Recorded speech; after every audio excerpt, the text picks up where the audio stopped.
إن الحمد لله نحمده ونستعينه ونستغفره ونؤمن به ونتوكل عليه ونعوذ بالله من شرور أنفسنا ومن سيئات أعمالنا من يهده الله فلا مضل له ومن يضلل فلا هادي له وأشهد أن لا إله إلا الله وحده لا شريك له وأشهد أن محمدا عبده ورسوله أما بعد فإن خير الحديث كتاب الله وخير الهدي هدي محمد صلى الله عليه وسلم وشر الأمور محدثاتها وكل محدثة بدعة وكل بدعة ضلالة وكل ضلالة في النار فأعوذ بالله من الشيطان الرجيم وأحسنوا إن الله يحب المحسنين وقال صلى الله عليه وسلم ابغوني ضعفاءكم فإنكم ترزقون وتنصرون بضعفائكم رواه الترمذي بإسناد صحيح। সম্মানিত মুসলিমবৃন্দ, বাংলাদেশে এখন সবচেয়ে বড় ঈদ উদযাপনের প্রস্তুতি চলছে। সকল ঈদের বড় ঈদে মিলাদুন নবী, নাউযুবিল্লাহ। আপনারা নিজেরাই মন থেকে যে নাউযুবিল্লাহ পড়লেন, হাযা সারিহুল ঈমান, এটা আপনাদের ঈমানের স্বচ্ছতা। আলহামদুলিল্লাহ। কারণ ইসলামে ঈদ দুইটা, ঈদুল ফিতর, ঈদুল আযহা। এটা বাৎসরিক ঈদ দুইটা। আর মুসলিমদের সাপ্তাহিক ঈদ হলো জুমা, ইয়াউমুল জুমা। এছাড়া কোনো ঈদ নেই। কিন্তু দুঃখজনক হলো রাসূলুল্লাহ সাল্লাল্লাহু আলাইহি ওয়াসাল্লামের জন্মদিন উপলক্ষে 12ই রবিউল আউয়াল সারা পৃথিবীতে যারা বেদাতি মুশরিক তারা এটা উদযাপন করে থাকে। মজার ব্যাপার হলো এই দিনটার উদ্ভাবক হলো রাফেজি শিয়ারা। আমরা বাংলাদেশের সুন্নি মুসলিমরা কত বোকা যে শিয়াদের রাফেজি শিয়ারা জন্ম শুরু থেকে এরা কাফের এবং ওয়াহুম আশাদ্দু মিনাল ইয়াহুদি ওয়ান নাসারা। এরা এমন কাফের, ইহুদি খ্রিস্টানদের চেয়েও বেশি ভয়ানক। আর তাদের আদর্শ আমাদের উপরে চাপিয়ে দিয়েছে, আমরা সেটার উপরে আমল করছি, লক্ষ লক্ষ টাকা, কোটি কোটি টাকা ব্যয় করছি। আমরা কেমন সুন্নি মুসলিম যাদের আদর্শ মাজার পূজা, পীর পূজা, কবর পূজা, তাদেরকে সুন্নি বলার তো কোনো সুযোগই নেই। দাবি করে তাই বললাম। প্রথমত আমি একটু ছোট্ট করে নিই। 12ই রবিউল আউয়াল রাসূল সাল্লাল্লাহু আলাইহি সাল্লামের জন্মদিন না, এটা মিথ্যা, এটা বানোয়াট একটা দিন পালন করে। রাসূল সাল্লাল্লাহু আলাইহি সাল্লামের জন্ম হয়েছে সোমবার, আর সেটা হলো 9ই রবিউল আউয়াল। আর যখন সব হিসাব মেনে নিচ্ছে, কিন্তু এই হিসাবটা এরা মেনে নিতে নারাজ। আরো বোকা কত, একটা সূক্ষ্ম চিন্তা আছে, সেটা এই আমাদের বোকারা বোঝে না। আর 12ই রবিউল আউয়াল রাসূল সাল্লাল্লাহু আলাইহি ওয়াসাল্লাম মারা গেছেন। 12ই রবিউল আউয়াল মারা গেছেন। এখন আপনারা বলবেন তাহলে এই দিন খুশির দিন কেন?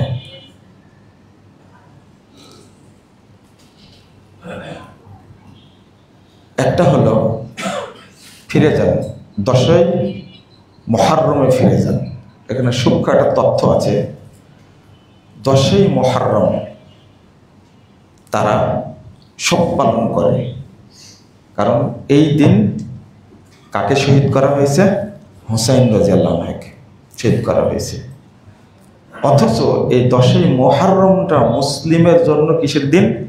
আনন্দের দিন। কারণ এই দিন আল্লাহ রাব্বুল আলামিন মুসা আলাইহিস সালামকে কি করেছিলেন? মুক্তি দিয়েছিলেন। মুসা আলাইহিস সালাম সিয়াম রেখেছিলেন শুকরিয়া স্বরূপ। সেই শুকরিয়া স্বরূপ রাসূল সাল্লাল্লাহু আলাইহি ওয়াসাল্লাম রাখছিলেন। আমরাও সেই আনন্দটা পেয়ে আমরাও আনন্দ করে 9 এবং 10ই মুহররম সিয়াম রাখি। আলহামদুলিল্লাহ যে আল্লাহ ফেরাউনের কবল থেকে মুসা আলাইহিস সালামকে এবং তার অনুসারীদেরকে আল্লাহ মুক্তি দিয়েছেন, আলহামদুলিল্লাহ। এবং ফেরাউনকে কি করেছিলেন? ডুবে মেরেছেন। এইটা হলো আনন্দের দিন মুসলিমদের। কিন্তু শিয়ারা পালন করে কিসের? শোক দিবস পালন করে হুসাইন রাদিয়াল্লাহু আনহুর মৃত্যুর কারণে। এটা আমাদের জন্য না। ঠিক 12ই রবিউল আউয়াল মৃত্যুর দিন রাসূলুল্লাহ সাল্লাল্লাহু আলাইহি সাল্লামের। আমরা এই দিন যদিও হারাম, আমরা একটু কষ্ট পেতে পারি যে এই দিনে কি আল্লাহ রাসূল মারা গেছেন, কিন্তু এই দিনটা তারা আনন্দের দিন হিসেবে গ্রহণ করলো কেন? রাফেজি শিয়াদের একটা আকীদা হলো যে জিবরিল আমিন ওহী নিয়ে আসছিলেন এটা আলী রাদিয়াল্লাহু আনহুর উপরে দেওয়ার জন্য। আল্লাহ নির্দেশ দিয়েছেন নবী হবেন কে? আলী। কিন্তু বাটপারি করেছে জিবরিল, ওহী নাজিল করেছে মুহাম্মাদের উপরে। মুহাম্মদ যেহেতু মারা গেছেন 12ই রবিউল আউয়ালে, সুতরাং আমরা এই দিনটা কি করব? আনন্দ করব। মাথায় ঢুকলো না। এই দিনটা তারা বলে যে আমরা 12ই রবিউল আউয়াল রাসূল সাল্লাল্লাহু আলাইহি সাল্লামের জন্মদিন উপলক্ষে কি করছি? আনন্দ করছি না। 12ই রবিউল আউয়াল আল্লাহ রাসূল সাল্লাল্লাহু আলাইহি সাল্লাম মারা গেছেন। এটা হলো শিয়াদের। রাফেজি শিয়ারা যে এত খারাপ, এদের মুনাফিকি আপনি কোনোদিন ধরতে পারবেন না। এদের মুনাফিকিটা, এই যে গুপ্ত ঘাতক যাদেরকে বলা হয়, এদের একটা তাকিয়া নীতি আছে। শিয়াদের মূলনীতি একটা তাকিয়া নীতি। সত্যটা গোপন রাখবে আর মিথ্যাটা মুখে প্রকাশ করবে বাঁচার স্বার্থে। তো দুর্ভাগ্য, আমরা আজকে রাসূল সাল্লাল্লাহু আলাইহি সাল্লাম মৃত্যুর দিনে সুন্নি হওয়ার পরেও সেটা আমরা কি করছি? আনন্দ উদযাপন করছি। আল্লাহ যেন আমাদেরকে এই কুফুরি এবং শিরকি আকীদা থেকে হেফাজত করেন, আমিন। এখানে আরেকটা ছোট্ট কথা, যে প্রথম যেটা বলে দিলাম আগেই, যে 600 হিজরিতে বা 625 হিজরিতে এটা প্রথম চালু করে, এটা রাফেজি গভর্নর, নাম হলো কুকুবুরি, মুজাফফর উদ্দিন কুকুবুরি। তো এর আকীদাটা কি এটা আপনি গুগলে সার্চ দিলেই পাবেন। এই দিবস উপলক্ষে এই কাজটা করছে এটা আপনি নিজেই পেয়ে যাবেন, কারো কাছে জিজ্ঞেস করা লাগবে না। এমন একটা আর একটা কি যেন আসছে, ওই কিছু বলে দিলে আপনার সব পরিচয় বলে দিতে পারছে সে। এই জন্য কোনো চ্যাটজিপিটি আবান সঠিক ঘোষণা 27 রজনা সব শিয়া দিয়েছেন। তারা আমিত্ব, অহংকার, প্রতাপ এবং দাপটের কারণে, ক্ষমতার কারণে আমরা দরিদ্র অসহায়দেরকে ভুলেই গেছি। কিন্তু একটা জিনিস মনে রাখা উচিত যে আল্লাহ রাব্বুল আলামিন আমাদের যা দিয়েছেন সেটা থেকেই আল্লাহ আমাদেরকে ব্যয় করতে বলেছেন।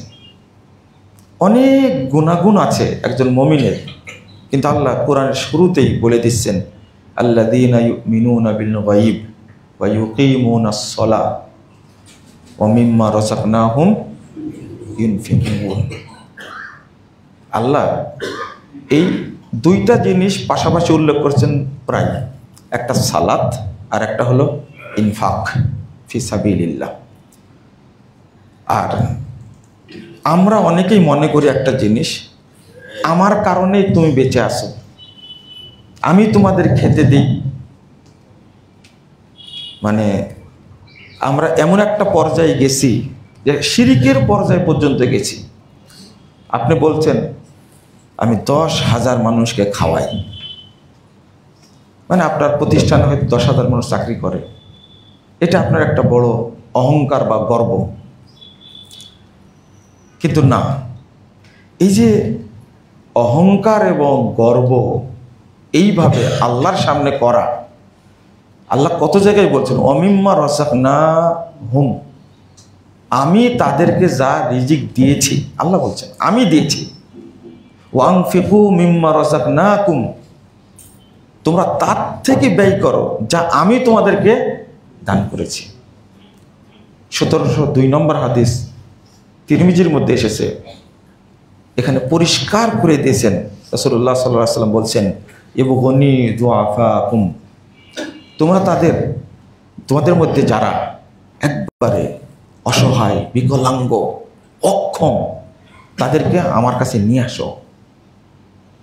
ফাইন্নাকুম তুরযাকুনা ওয়া তুনসারুনা বিদুআফাইকুম, কারণ তোমাদের রুজি দেওয়া হয়, তোমাদের আল্লাহর পক্ষ থেকে সাহায্য করা হয় ওই সমস্ত অসহায় ব্যক্তিদের কারণে।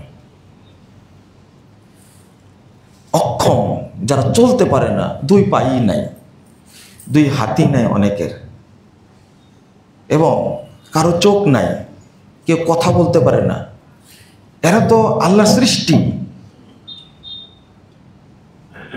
একজন ব্যক্তি ওই যারা অন্ধ এবং যারা চলতে পারে না, হাত নাই, পা নাই, তাদেরকে নিয়ে এসে প্রতিপালন করেন, এটাই তার আনন্দ। কিভাবে শিক্ষা দেওয়া যায়, বাপ মাকে বোঝায়, একে আপনি শেখাতে পারবেন না, চলেন আমি যেভাবে মানুষ করি দেখেন। তাকে আল্লাহ এই বুদ্ধিটা দিয়েছে, তার যতটুকু অর্থ ছিল ছেলে মেয়েকে দেওয়ার পরে সেই অর্থ দিয়ে তিনি এই ব্যবস্থা রাখছেন। গতকাল শুনলাম প্রায় 41 কি 42 জন বাচ্চাকে সে এইভাবে প্রতিপালন করছে, সব অন্ধ।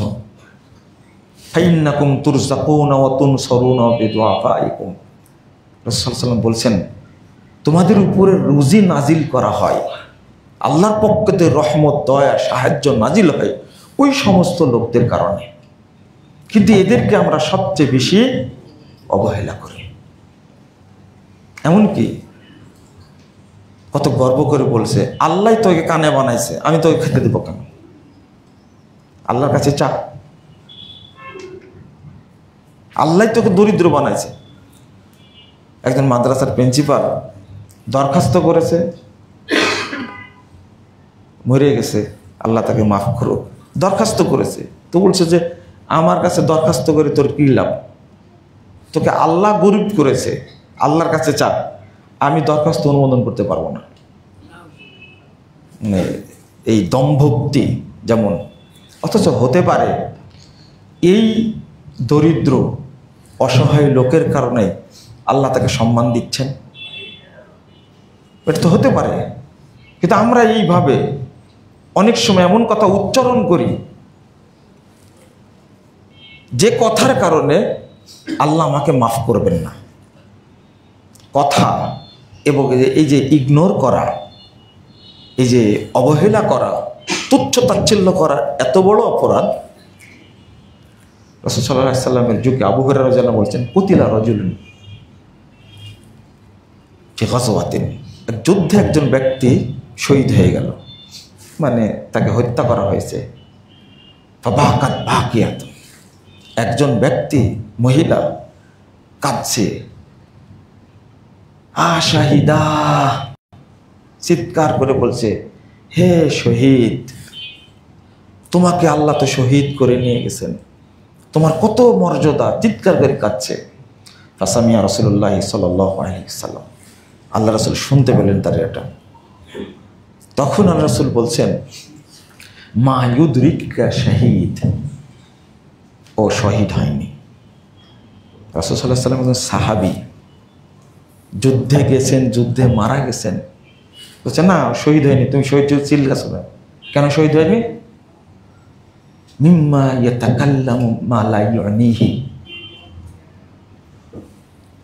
ওয়াল বাখিল মা লা ইয়ানকুসুহু লা হাওলা ওয়ালা কুওয়াতা ইল্লা বিল্লাহ। এই শহীদি মর্যাদা না পাওয়ার কারণ হতে পারে দুইটা। একটা, এমন কথা সে উচ্চারণ করেছে যে কথার অর্থটা সে বুঝেনি, আল্লাহ কথাটা তার পছন্দ করেনি, এবং সে বখিল ছিল, তার কাছে কোনো কম ছিল না, দিলে তার ফুরাতো না, তার সম্পদ ফুরাতো না, কিন্তু সে দেয়নি। এই বখিল হওয়ার কারণে আল্লাহ তাকে শাহাদাতের মর্যাদা দান করেননি।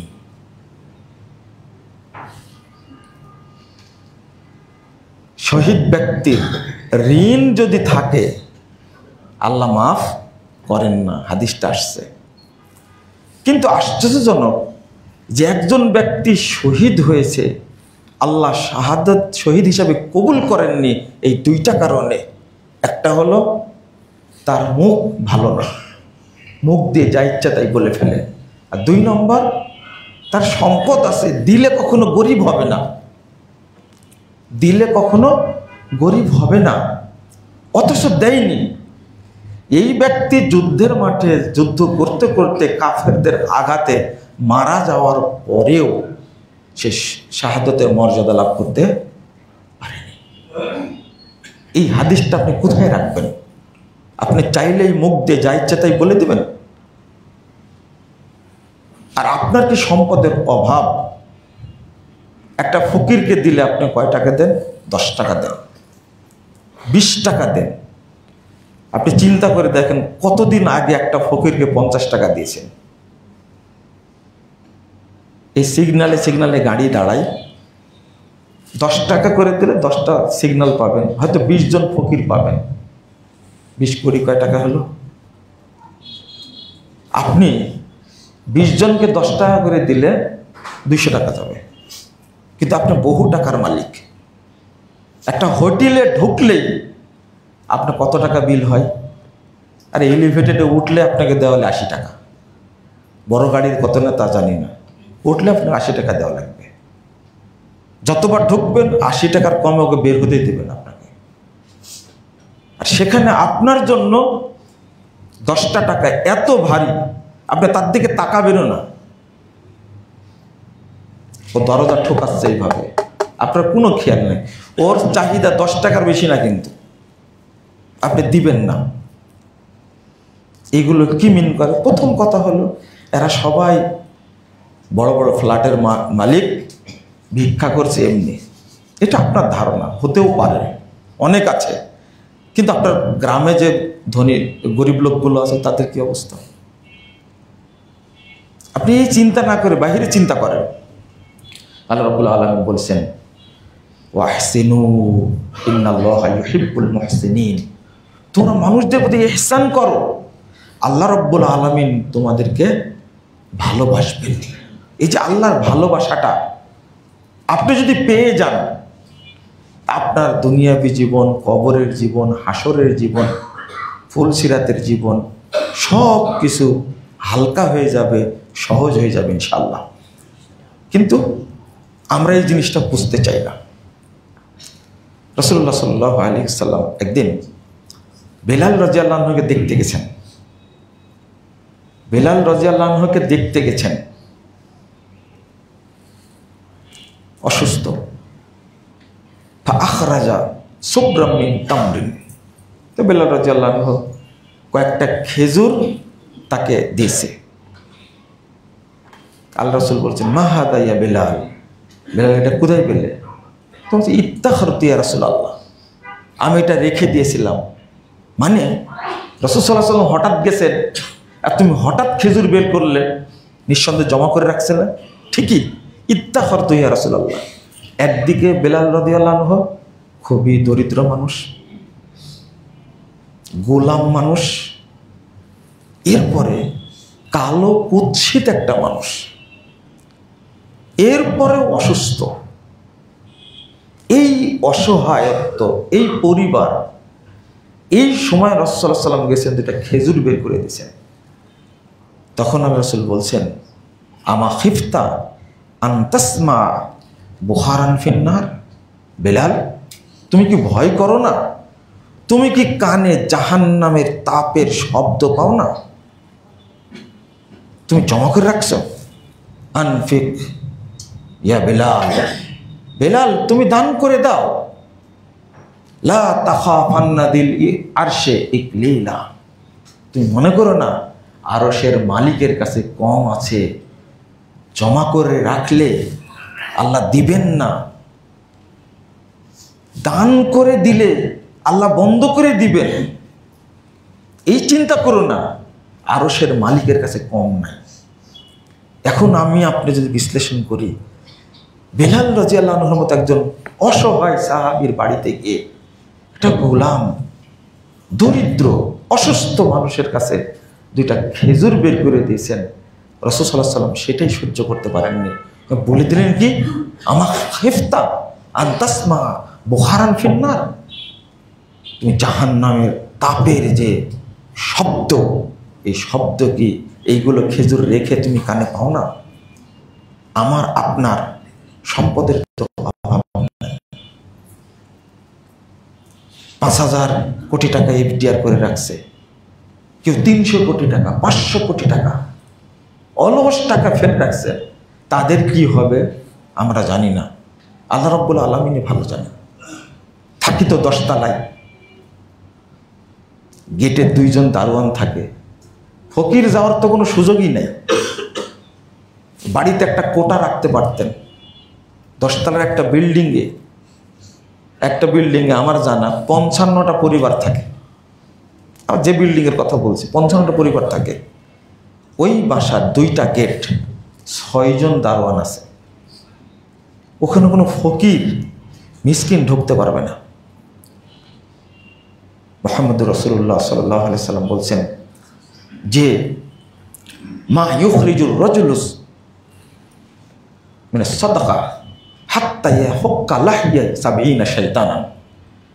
যখন কোনো ব্যক্তি তার সম্পদ থেকে কিছু ব্যয় করে, তখন সাথে সাথে ওই বান্দার 2 গালে যে 70টা শয়তান সাথে সাথে বেরিয়ে দৌড় দেয়।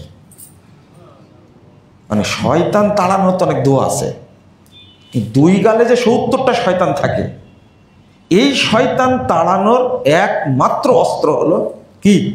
দান, সাদাকা। বাড়ি থেকে বের হয়ে আসার সময় আপনি 5টা টাকা বাক্সে রেখে দিবেন। যেদিন বের হবে আপনার সন্তান, সেদিন ওটা নিয়ে বলেন যে বাবা এই গরিব মানুষদেরকে দিয়ে দাও। আপনি করেন, আপনার সন্তানকেও শেখান। ওই 10 তলার মানুষ 10 তলায় থাকবে, 7 তলাতে থাকবে, ওরা ফকির দেখে না। তবে আপনার মা, আপনার বাপ ওই গ্রামে খাওয়া অবস্থায় কোনো ফকির গেলে অল্প খেয়ে তাকে দিয়েছেন, লে এটা খা। বা গ্রামের মানুষদেরকেই কত আদর যত্ন করে তারা মানুষ করেছে, তাদের সম্মান অনেক বেশি। আপনি ঢাকা শহরে বড় চাকরি করলেও, বড় ফ্ল্যাট থাকলেও গ্রামে কিন্তু আপনার অত সম্মান নাই। আপনি যাই বলেন, যতই দাপট দেখান না কেন, সামনে আপনাকে সালাম দিবে, কিন্তু বেরিয়ে আসতে বললে চোর আসছিল চলে গেল। সুন্দর একটা মানে বড় ভাষা না চোর, এটা কোনো বড় ভাষা, 2 অক্ষর একটা শব্দ, চোর আসছিল চলে গেছে। কিন্তু ওরা আপনার বাপকে অনেক সম্মান দেয়, মরে গেলেও দোয়া করে, আপনার মাকেও সম্মান দেয়, দোয়া করে। এটা হলো মানুষের জন্য গনিমত, এটাই হলো সম্পদ।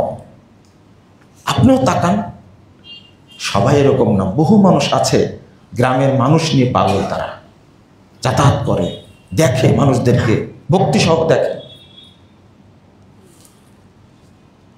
এই হাদিসটা আপনি কোন জায়গায় কিভাবে রাখবেন? তাহলে আপনি দানটা করলেন ওই গরিব লোকের জন্য না আপনার জন্য? এই শয়তান তাড়ানোর বুদ্ধি কি? আচ্ছা, একটা শয়তান কত বড় হয়? একটা শয়তান কত বড় হয় জানেন না মনে? একটা শয়তান কত বড় হতে পারে? মুহাম্মদ রাসূলুল্লাহ সাল্লাল্লাহু আলাইহি সাল্লাম একজন সাহাবী গাধার পিঠে আছে, গাধাটা হোঁচট খেয়েছে। তখন সাহাবীরাও জানতেন এটা কিভাবে হয়। চট করে বলে, তাইসা শয়তান, শয়তান ধ্বংস হোক। রাসূল সাল্লাল্লাহু আলাইহি ওয়াসাল্লাম বলছেন, লা তাকুল তাইসা শয়তান, এই তাইসা শয়তানটা বড় না, যদি খালি বলো তাইসা শয়তান তাকাবারা ওয়া ফাখরা হাত্তা ইয়াকুনাল বাইত, যদি খালি বলো শয়তান ধ্বংস হোক, তখন শয়তান গর্বে এত মোটা হয়, হতে হতে একটা বিল্ডিং এর মতো বিশাল হয়ে যায়, পাহাড়ের মতো হয়ে যায় শয়তান। ফুলে ফেপে অহংকার, তাহলে আমার কাজটা কাজে লাগছে, আমার কাজটা কাজে লাগছে। তখন কি বলতে হবে? তখন বল কুল বিসমিল্লাহ, তুমি বলো এই হোঁচট খেলে, হাত থেকে কিছু পড়ে গেলে, লেগে গেলে বলো কি বিসমিল্লাহ। বিসমিল্লাহ বলা মাত্রই হাত্তা ইয়াকুনাকা দুবা, ও একবার মাছির মতো ছোট হয়ে যাবে। সুবহানাল্লাহি ওয়া বিহামদিহি। আচ্ছা বলেন তো দেখি, আপনি যে বিসমিল্লাহটা বললেন, এই বিসমিল্লাহটা বললেন শয়তানের স্বার্থে না আপনার স্বার্থে? আমার স্বার্থে। দেখেন, শয়তানকে গালি দিয়ে আপনার লাভ নাই, কিন্তু ওখানে আল্লাহর নাম বললে, বিসমিল্লাহ বলা মাত্রই আমরা বলি ইন্নালিল্লাহ, কিন্তু না, কোনো জিনিস হাত থেকে পড়ে ভেঙে গেলে, হাত থেকে পড়ে গেলে, হোঁচট লাগলে, এটা সব শয়তান করায়। কে করায়? শয়তান করায়। আপনি সাথে সাথে কি বলবেন? বিসমিল্লাহ। একটা বাড়ি দিয়ে মাছি মারা সহজ, কিন্তু একটা বিল্ডিং ভাঙ্গা সহজ না। শয়তানকে গালি দিলেই শয়তান বিল্ডিং এর উপর। আবু দাউদের হাদিস সময়টা ভুলে গেলাম। আশ্চর্যজনক ব্যাপার যে শুধু বিসমিল্লাহ বলা মাত্র শয়তান এত দুর্বল হয়ে যায়, এত দুর্বল হয়ে যায়। রাসূল সাল্লাল্লাহু আলাইহি ওয়াসাল্লাম বলছেন, মান আদ্দা যাকাতা মালি ফাকাদ যাহাবা আনহু শাররু, যে ব্যক্তি তার সম্পদের যাকাত বের করে দিল, ওর সম্পদে যত অকল্যাণ ছিল, ক্ষতি যত ছিল, সেই ক্ষতি সাথে সাথে বের হয়ে গেল। আপনি যাকাত দিলেন, আপনার সম্পদটা কি হলো? সংরক্ষিত হয়ে গেল। এটা কার উদ্দেশ্যে হলো? এই উপকারটা কার হলো? আপনার সম্পদের হলো না? আপনি মনে করছেন যে ফকিরকে যাকাত দিয়ে দিলাম, ফকিরকে বাঁচালাম, ওকে খেতে দিলাম, আর দাপট কি? আমি তো যাকাত না দিলে খেতে পেতি না। এটা তো আপনার জন্যই দরকার। রাসূলুল্লাহ সাল্লাল্লাহু আলাইহি ওয়াসাল্লাম বলছেন যে ইয়া মাশারাত তুজ্জার, হে ব্যবসায়ীরা,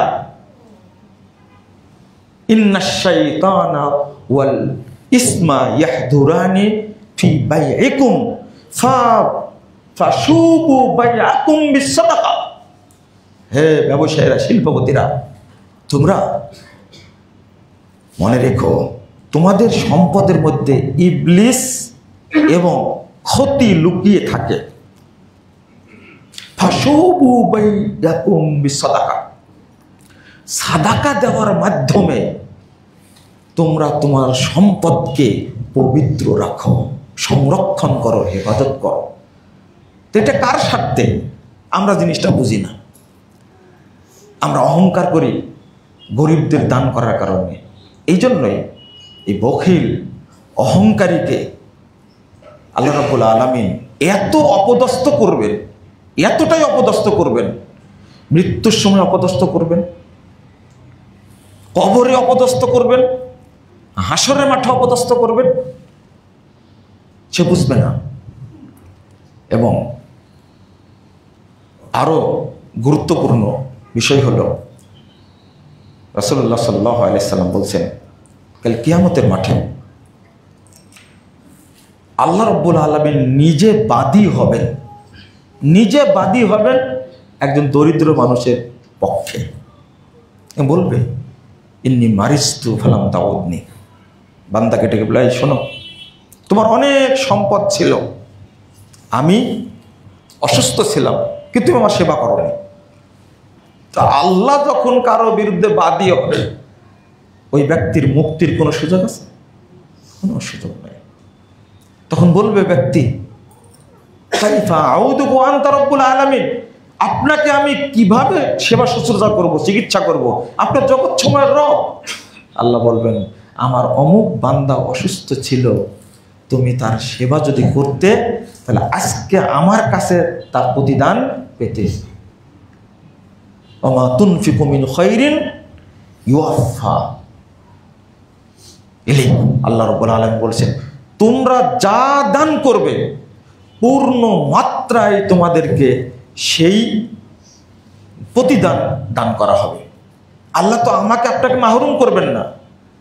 রাসূল সাল্লাল্লাহু আলাইহি সাল্লাম বলছেন, মান মাহা আন দাইনিহি, যে ব্যক্তি কোন ঋণগ্রস্ত ব্যক্তিকে আইসারা অবকাশ দিবে অথবা ঋণটা কমিয়ে দিবে, ফাআদাল্লাহু ইয়াওমাল কিয়ামাতি বিআরশিহি, কাল কিয়ামতের দিন আল্লাহ রাব্বুল আলামিন তাকে আরশের ছায়ার নিচে ছায়া দান করবে। আপনি অবকাশ দিচ্ছেন, ঠিক আছে, তুমি 2 মাস পর দাও, 15 দিন পর দাও। এর পরের হাদিসটা হলো, রাসূল সাল্লাল্লাহু আলাইহি ওয়াসাল্লাম বলছেন, যে ব্যক্তি মানুষকে ধার দিবে আর যতদিন দিতে দেরি হবে ততদিন আল্লাহ এক একটা উহুদ পাহাড়ের মতো নেকি তাকে দান করবে। মূল্য এটা উহুদ পাহাড়টা স্বর্ণের পাহাড়। উহুদ পাহাড়টা কিসের পাহাড়? স্বর্ণের পাহাড়। বিক্রি করলে কত হাজার বিলিয়ন কোটি টাকা হতে পারে বলে তো দিন। রাসূল সাল্লাল্লাহু আলাইহি ওয়াসাল্লাম বলছেন, একজন অসহায় ব্যক্তিকে যদি ঋণ দেয়, আল্লাহ তাকে প্রতিদিনের বিনিময়ে উহুদ পাহাড়ের মতো মূল্যের জিনিস সাদাকা করার নেকি দান করবেন তার আমল। এটা কার জন্য? ওই ব্যক্তির জন্য না আমার জন্য? আমার জন্য। আমার তো দরকার।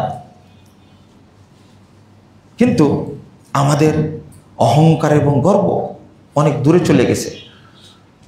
গত রমাদানে একজন ব্যক্তিকে আমার নিজের বাস্তবতা, যে আপনি দান সাদকা করেন শুনেছি, তো আমার তো প্রায় 130 জনের মতো এতিম আছে, এতিম প্রতিপালন করি, আপনি আপনার খাতে কিছু টাকা দিন, কি সহযোগিতা করেন। তখন বলছে যে, আপনাকে এতিম পালনের কে দায়িত্ব দিছে? বুঝেননি কথাটা কত সুন্দর না? আমি সাথে সাথে বললাম, আলিয়াযু বিল্লাহ, আপনার অর্থের কোনো দরকার নেই। এতিমের স্রষ্টা আল্লাহ, তাদের ব্যবস্থা আল্লাহ নিজেই করবেন। তার অবুঝ শিশু, আপনি যে 5 টাকা দিবেন, ওরা যে বলবে জাযাকাল্লাহ, এটাও তো জানে না, তাই না? ফকিরকে বললে বাবা আল্লাহ তোর ভালো করুক। একটা অসহায় ব্যক্তিকে দিবেন, বলবেন যে আল্লাহ তোর হাত বাড়ায় দিক। কিন্তু একজন এতিমকে দিবেন 5টা টাকা, ও কি বলবে? কিছু জানে না, অবুঝ শিশু। পরে বললাম, আপনার এই অবস্থা থেকে এখন যদি আপনার কোনো সন্তান চলে যায়, বলেন তো দেখি, আপনার এই অবস্থা থেকে, আপনার এই বয়সে যদি আপনি চলে যান, আপনার ছেলেগুলো কিন্তু এতিম হবে না, কারণ এতিম সব বড় হয়ে গেছে। কিন্তু আপনার সন্তানদের কেমন লাগতে পারে? আর ওরা কোনোদিন বাপ বলে ডাকতে পারেনি, আব্বা কাউকে বলতে জানে না, কোনো বিশ্ববিদ্যালয়ের দায়িত্ব নেয় না, কোনো কলেজ দায়িত্ব না। আছে ঢাকা বিশ্ববিদ্যালয়ের আন্ডারে কোনো এতিমখানা আছে? আছে? সিটি কলেজের আন্ডারে, ঢাকা কলেজের আন্ডারে কোথায় আছে? ইসলামী বিশ্ববিদ্যালয়ের আন্ডারে? আমরা অপরাধী, এই জন্য আমরা অপরাধী। কেউ প্রতিপালন করেন, আপনি করেন কেন? তার দম্ভক্তি। আমরা আলহামদুলিল্লাহ, আমরা তো পালন করি না, পালন করেন আল্লাহ। আপনার কাছে আমার ব্যক্তিগত জন্য কতদিন চেয়েছি আপনার কাছে যে আমার একটা বাড়ি করে দেন, আমার একটা গাড়ি করে দেন, আমার ওষুধের টাকা দেন। আমরা অসুস্থ হই না, আমাদের মেডিকেলে যাওয়া লাগে না। চাঁপাইনবাবগঞ্জের একজন ব্যক্তি এখনো বেঁচে আছেন, আমার বক্তব্য শুনবেন কিনা জানি না। 1995 সাল পড়তে গেছি, ধনী মানুষ। তিনি চেক নিয়ে দোকানে দোকানে ঘুরেন, সরাসরি বলেন, এই আমার ছেলেদের জন্য চাইতে আসছি দে, আমার জন্য না, আমি তো সারা বছর দিন তোরা রমাদানে শরীক হন। গর্বের সাথে এই কাজটা করতেন, কিন্তু এটা কি তার অপরাধ? সে কি নিজের জন্য চাচ্ছে? রাসূল সাল্লাল্লাহু আলাইহি ওয়াসাল্লাম আদায় করার জন্য লোক রাখতেন, তাদেরকে কুরআনে বলা হয়েছে আমিলিনা আলাইহা। আর আপনার কাছে কোনো পাঠ যায়নি। কাল কিয়ামতের মাঠে যদি ওই অসহায় বিধবা এতিম বাচ্চার পক্ষে কে দাঁড়ায়? আল্লাহ যদি দাঁড়ায়, ইন্নিস্তামতাতুক, আমি তোমার কাছে খাবার চেয়েছিলাম, তুমি আমাকে খাবার দেওনি। ওয়াইস্তাসকাইতুক, আরেকজনকে বলে তোমার কাছে পানি চেয়েছিলাম, তুমি আমাকে পানি দেওনি। এই অভিযোগগুলো সরাসরি কে করবেন? আল্লাহ। সাথে সাথে আপনি বাঁচবেন কি করে? এর থেকে বাঁচার উপায় কি? শুধু তাই, রাসূল সাল্লাল্লাহু আলাইহি ওয়াসাল্লাম দোয়া করছেন একদিন, আল্লাহুম্মা আহইনি মিসকিনান ওয়া আমিতনি মিসকিনান ওয়াহশুরনি ইয়াউমাল কিয়ামাতি ফি জুমরাতিল মাসাকিন। আল্লাহ, তুমি আমাকে মিসকিন অবস্থায় জীবিত রাখো, মিসকিন অবস্থায় মৃত্যুদান করো। আর যারা অসহায়, মিসকিন, দরিদ্র, আল্লাহ তুমি তাদের দলে আমাকে কিয়ামতের মাঠে উঠায়ো। মা আয়েশা রাদিয়াল্লাহু আনহা বলছেন, লিমাযা তাকুল ইয়া রাসূলুল্লাহ, আল্লাহ রাসূল আপনি এই দোয়া করছেন কেন? রাসূল সাল্লাল্লাহু আলাইহি ওয়াসাল্লাম বলছেন, আয়েশা শোনো,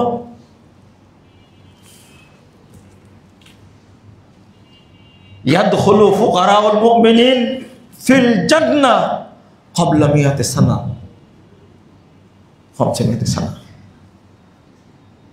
এই দরিদ্র অসহায় মুমিনরা জান্নাতে প্রবেশ করবে ধনীদের চেয়ে 500 বছর আগে। আমি চাই আল্লাহ আমাকে মিসকিনদের সাথে রাখুন। আপনি তো অবহেলা করলেন। আল্লাহ বলছেন, ওয়া আম্মাস সাইলা ওয়া আম্মাল ইয়াতীমা ফালা তাকহার ওয়া আম্মাস সাইলা ফালা তানহার। আগে এতিমের কথা বলছেন, তুমি এতিমকে গলা ধাক্কা দিও না, তুমি মিসকিনকে, অসহায়কে ধমক দিও না। ফালা তুকরিমুনাল ইয়াতীম ওয়ালা তাহাদ্দুনা আলা তাআমিল মিসকিন, তুমি এতিমকে সম্মান দান করনি, তোমরা মিসকিনদেরকে খাবার দিতে উৎসাহিত করনি। চিৎকার করে বলবে কিয়ামতের মাঠে সম্পদশালী, মা আগনা আন্নি মালিয়া হালাকা আন্নি সুলতানিয়া, আমার সম্পদ আজ আমার কোনো কাজে আসলো না, আমার ক্ষমতা ধ্বংস হয়ে গেল, আমি ছিলাম প্রতাপশালী। আল্লাহ বলবেন, খুদুহু ফাগুল্লু সুম্মাল জাহিমা সাল্লু, তাকে ধরো, তাকে শিকল দিয়ে বাঁধো, সুম্মাল জাহিমা সাল্লু, অতঃপর তাকে জাহিম নামক জাহান্নামে নিক্ষেপ করো। সুম্মা ফি সিলসিলাতিন যারউহা সাবউনা দিরাগান ফাসলুকু, এরপরে জাহান্নামে তুমি 60 হাত লম্বা শিকল দিয়ে তাকে বেঁধে ফেলো।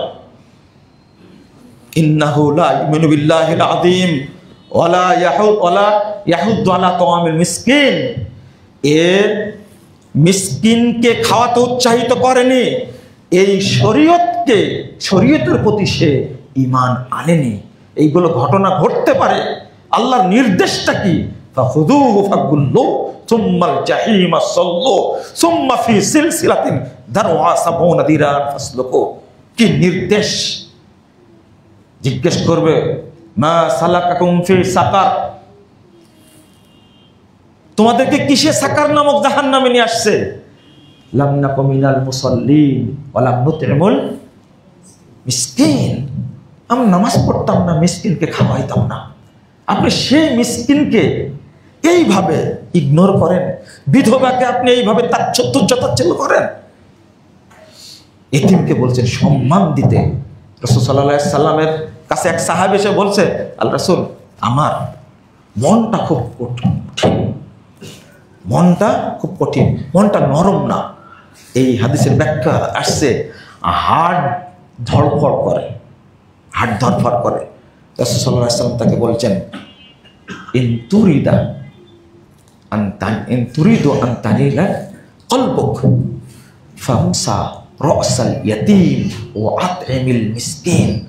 তুমি যদি চাও তোমার অন্তরটা ঠান্ডা থাক, খেতে দিও না, তুমি এতিমের মাথায় হাত বলে দাও আর মিসকিনকে খাবার দাও, তোমার হাড়টা ভালো থাকবে। কোথায় রাখবেন এগুলো? কাল কিয়ামতের মাঠে এরাই বলবে, যাদেরকে অসম্মান করেছেন, বেইজ্জতি করেছেন, তারাই বলবে। রাসূল সাল্লাল্লাহু আলাইহি ওয়াসাল্লাম বলছেন, কাম মিন জারিন মুতাআল্লিকিন বিজারিহি। আমি ওই হাদিসটা অনুবাদ করতে গিয়ে ফিরে চলে এসেছি। রাসূল সাল্লাল্লাহু আলাইহি ওয়াসাল্লাম আয়েশাকে বলছেন, আয়েশা শোনো, 500 বছর আগে তারা যাবে জান্নাতে। শুনে রাখো, লা তারুদ্দিল মাসাকিন, মিসকিনদের ফিরে দিও না, ওয়ালাউ বিশিক্কি তামরাতিন, এক টুকরা খেজুর দিয়ে হলেও তাকে বিদায় করিও। ওয়াহিব্বিল মাসাকিন, মিসকিনদেরকে ভালোবাসবে, ওয়াকাররিবিহিম, তাদের কাছে থাকবে। ফাইন্নাল্লাহা ইউকাররিবুকা ইয়াউমাল কিয়ামাহ, কাল কিয়ামতের মাঠে স্বয়ং আল্লাহ তোমাকে কাছে ডেকে নেবেন। কিয়ামতের মাঠে এতিমের অভিভাবক কাছে ডেকে নেবেন, বলবেন তুমি এদিকে আসো। রাসূল সাল্লাল্লাহু আলাইহি ওয়াসাল্লাম বলছেন, মান দাম্মা ইয়াতীমান বিতুআমিহি ওয়া শারাবি, যে ব্যক্তি এতিমকে খাওয়াবে, পান করাবে, বালেগ হওয়া পর্যন্ত, ওয়াজাবাত লাহুল জান্নাতু আলবাত্তাতান, তার জন্য জান্নাত ওয়াজিব হয়ে যাবে। একই পরিবারে দেখেন, বাপ মারা গেলে কি হয়? বাপ মারা গেলে স্ত্রীটা কি হয়ে যায়? বিধবা হয়ে যায়। আর সন্তানগুলো কি হয়ে যায়? এতিম হয়ে যায়। বাপ মারা গেলে এতিম, মা মারা গেলে কিন্তু সন্তান কি হয় না? এতিম হয় না। বাপ মারা গেলে এতিম হয় এবং স্ত্রী বিধবা হয়। একই হাদিসে দুই শ্রেণীর মানুষের কথা আসছে। আপনি যদি তাদেরকে এইভাবে এই যে মানে তুচ্ছ-তাচ্ছিল্য করেন, রাসূল সাল্লাল্লাহু আলাইহি ওয়াসাল্লাম বলছেন, কুমতু আলা বাবিল জান্নাহ, সাহাবীরা শুনো, সহিহ বুখারী হাদিস 4900 নম্বর হাদিস, আমি জান্নাতের দরজায় দাঁড়িয়ে আছি, দেখতে পেলাম ফাদাখালা আম্মাতাম মান দাখালাল ফুকারা, অধিকাংশ মানুষ দেখছি জান্নাতে শুধু ঢুকছে দরিদ্ররা, মিসকিনরা জান্নাতে যাচ্ছে। ও আসহাবুল জাদ্দে মাহবুসুন, আর প্রতাপশালী শিল্পপতি সম্পদশালীদেরকে আটক করে রাখা হয়েছে, বন্দী করে রাখা হয়েছে। ভাইরা, আসহাবিন নার দুখুলা উমিরা ইলা দুখুলিন নার, রাসূল সাল্লাল্লাহু আলাইহি ওয়াসাল্লাম বলছেন, এরপরে দেখছি এই বন্দীদেরকে জাহান্নামে ঢোকার জন্য আল্লাহ নির্দেশ দান করছেন। মানে কেন আটকে দিয়েছে আল্লাহ রাব্বুল আলামিন? রাসূল সাল্লাল্লাহু আলাইহি ওয়াসাল্লাম বলছেন, কাম মিন জারিন মুতাআল্লিকুন বিজারিহি, একজন পরশীর কারণে একজন ধনী ব্যক্তি আটক হয়ে থাকবে, বন্দী হয়ে থাকবে। আল্লাহকে বলবে, ইয়া রাব, আল্লাহ সালহাদিহি, একে জিজ্ঞেস করেন, লিমা আগলাকা আন্নি বাবাহু ওয়া মানাআনি ফাজলাহু, আল্লাহ তাকে আগে জিজ্ঞেস করেন সে কেন তার দরজা বন্ধ রেখেছিল, সে কেন তার অতিরিক্তটা আমাকে দেয়নি, তাকে আপনি জিজ্ঞেস করেন। সম্পদ তো কার? সম্পদ তো আপনার, সে কেন বন্ধ রাখছিল? এইভাবে যদি অভিযোগ করে তাহলে কে টিকবে কিয়ামতের মাঠে? রাসূল সাল্লাল্লাহু আলাইহি ওয়াসাল্লাম বলেছেন আর একটা হাদিস, যে ইন্না বাইনা ইয়াদাইকুম আকাবাতান কাউদা, শোনো, তোমাদের সামনে কঠিন কঠিন গিরিপথ আছে।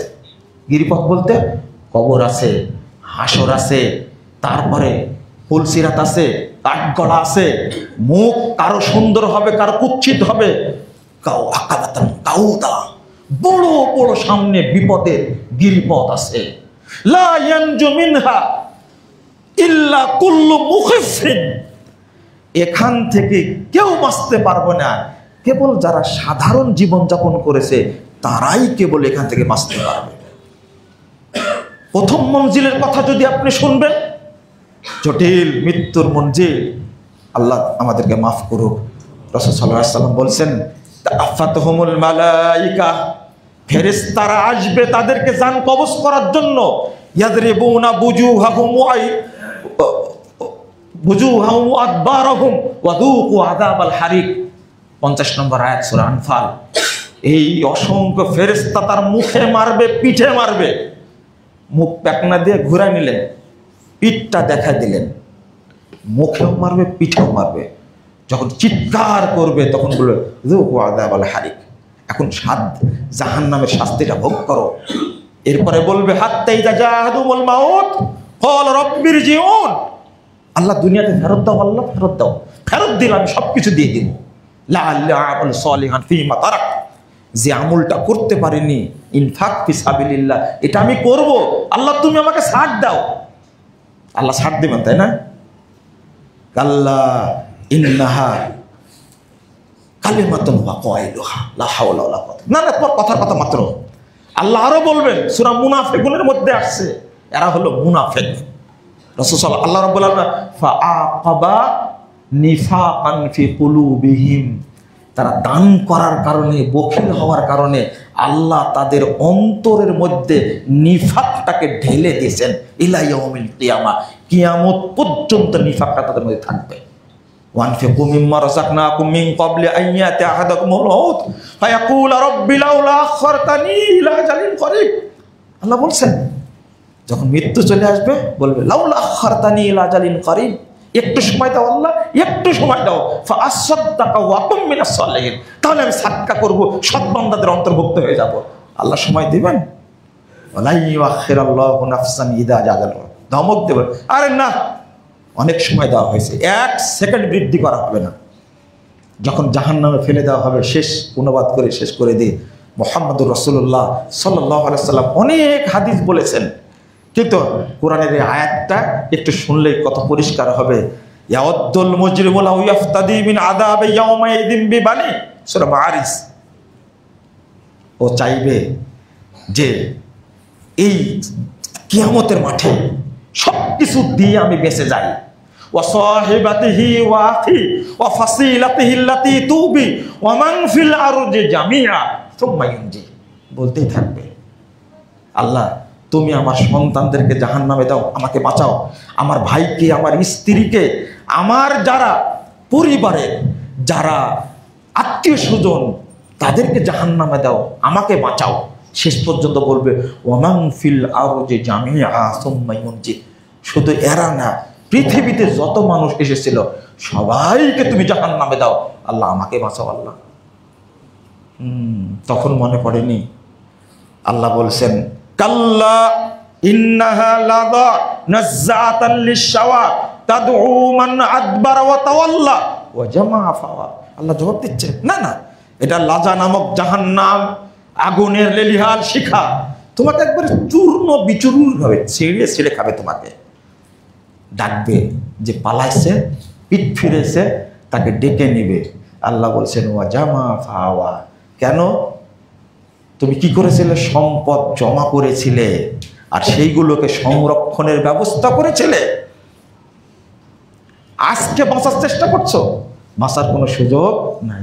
বাংলাদেশে টাকা থাকার জায়গা নাই, ফ্ল্যাট কিনেছে 20টা 30টা, এবার পাঠাচ্ছে মালয়েশিয়ায়, তারপরে সিঙ্গাপুরে, তারপরে লন্ডনে, তারপরে কানাডায়।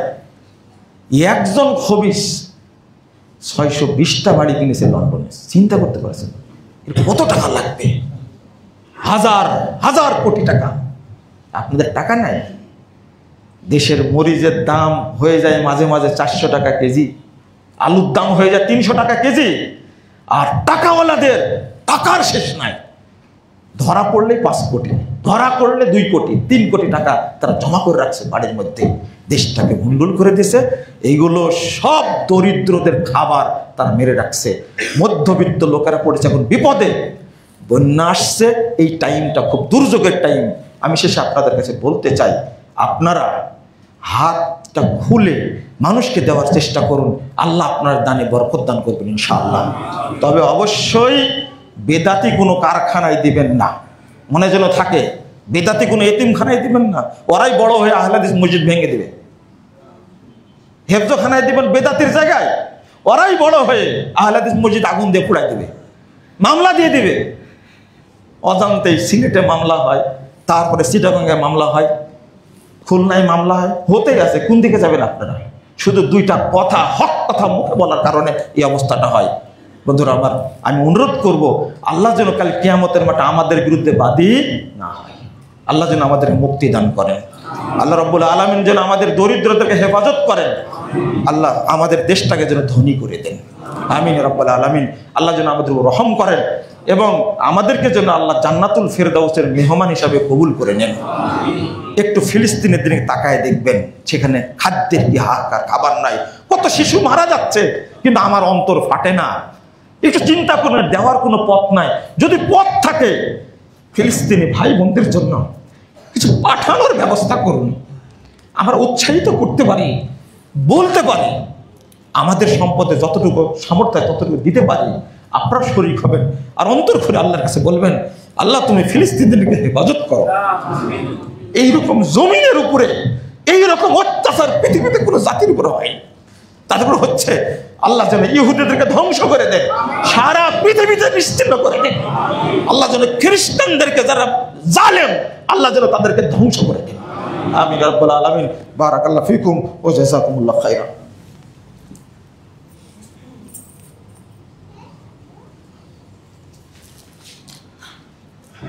আলহামদুলিল্লাহি ওয়াহদাহু ওয়াসসালাতু ওয়াসসালামু আলা মান লা নাবিয়্যা বা'দাহু। আল্লাহুম্মা সাল্লি আলা মুহাম্মাদ ওয়া আলা আলি মুহাম্মাদ কামা সাল্লাইতা আলা ইব্রাহিম ওয়া আলা আলি ইব্রাহিম ইন্নাকা হামিদুম মাজিদ। আল্লাহুম্মা বারিক আলা মুহাম্মাদ ওয়া আলা আলি মুহাম্মাদ কামা বারাকতা আলা ইব্রাহিম ওয়া আলা আলি ইব্রাহিম ইন্নাকা হামিদুম মাজিদ। اللهم اغفر لنا وللمؤمنين والمؤمنات والمسلمين والمسلمات والأحياء منهم والأموات. اللهم انصر من نصر دين محمد صلى الله عليه وسلم واجعلنا منهم، واخذل من خذل دين محمد صلى الله عليه وسلم ولا تجعلنا منهم. اللهم اعز الاسلام والمسلمين، اللهم اعز الاسلام والمسلمين. اللهم انجل المستضعفين من المؤمنين في كل مكان، اللهم انجل المستضعفين من المؤمنين في كل مكان. اللهم انصر اخوان المسلمين في فلسطين وكشمير وسوريا، اللهم انصر اخوان المسلمين في فلسطين وكشمير وسوريا. اللهم انصرهم نصرا عزيزا، اللهم انصرهم نصرا عزيزا، اللهم انصرهم نصرا عزيزا. اللهم عن الكفرة والفجرة والمبتدعة واليهود والنصارى والمشركين، اللهم عن الكفرة والفجرة والمبتدعة واليهود والنصارى والمشركين.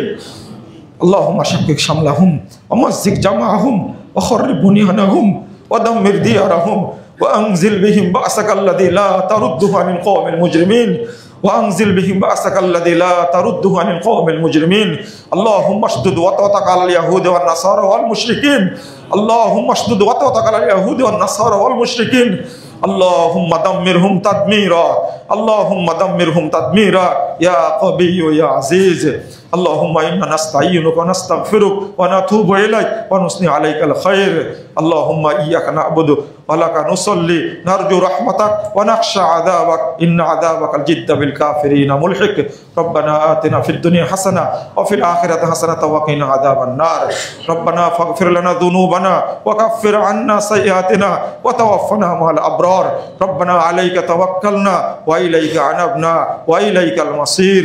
ربنا لا تؤاخذنا إن نسينا واخطأنا، ربنا ولا تحمل علينا إصرا كما حملته على الذين من قبلنا، ربنا ولا تحملنا ما لا طاقة لنا به، واعف عنا واغفر لنا وارحمنا أنت مولانا وارحمنا أنت مولانا فانصرنا على القوم الكافرين ربنا تقبل منا إنك أنت السميع العليم ربنا تقبل منا إنك أنت السميع العليم وتب علينا